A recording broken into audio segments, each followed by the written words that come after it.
This is my $3,500 1986 Ford Mustang Foxbody 5.0 V8 with about $10,000 put into it, and it doesn't sound stock at all.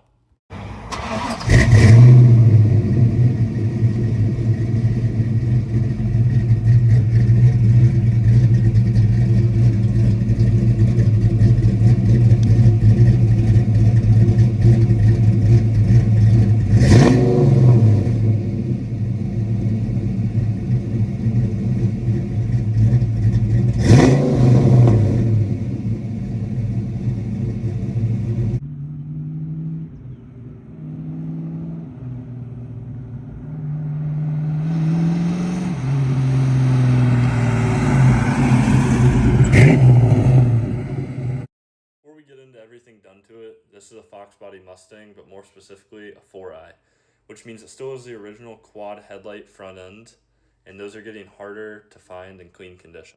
As you can see, there's definitely some imperfections in the body. There's a lot of paint overspray where the vehicle was repainted and areas of paint chips.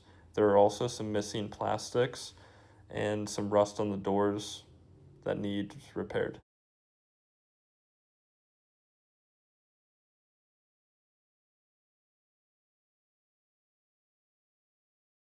The interior of my Mustang is stock for the most part, and the only thing that is actually upgraded is the radio, and then as you can see, it also has the wiggle stick.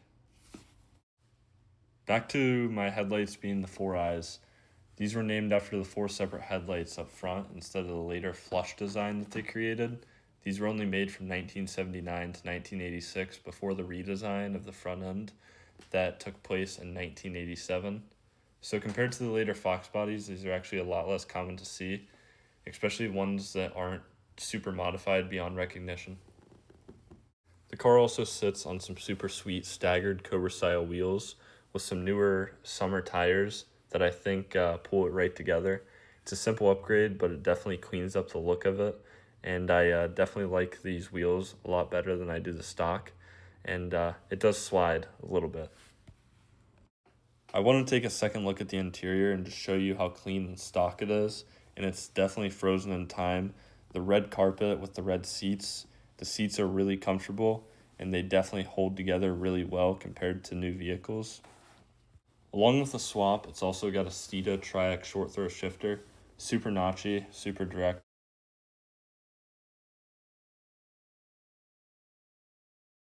In this front end right here, this is what makes the car stand out. The 4i setup is something you just don't see as often. Now getting into what's actually under the hood. It's got a BBK cold air intake. It's about $250 and adds about 5 horsepower. Not super huge games, but it definitely helps the airflow and the throttle response. Paired with an Edelbrock throttle body, which is around $300. The Mustang has also been converted to a mass airflow with an A9L ECU. The mass airflow came out of a Ford Explorer, and that's about a $400 to $600 setup. And it doesn't add much power on its own, but it's what allows the car to actually handle all the other mods properly.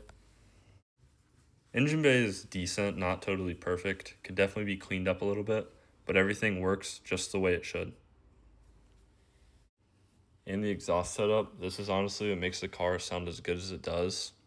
No crazy numbers here, maybe adds a few horsepower, but the sound alone makes it totally worth it, and I recommend it to anybody that wants to get a Foxbody Mustang.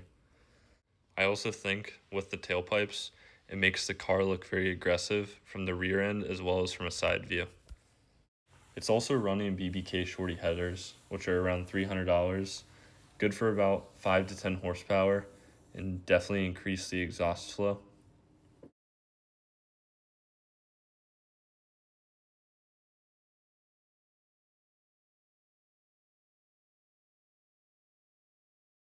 But the real power comes from the top end of the motor. It has GT40P heads, which is around a $600 to $800 upgrade, and alone can add 30 to 40 horsepower.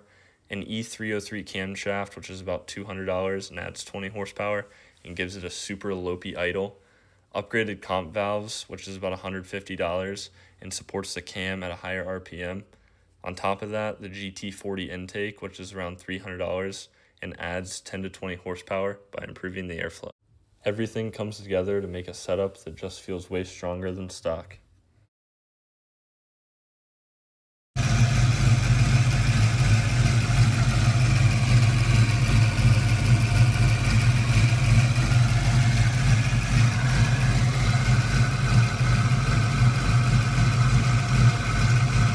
With the 5-speed swap, 373 gears, about $400 installed, the car feels super quick. It's not crazy fast by today's standards, but altogether, $3,500 for the car and about $10,000 in parts and mods.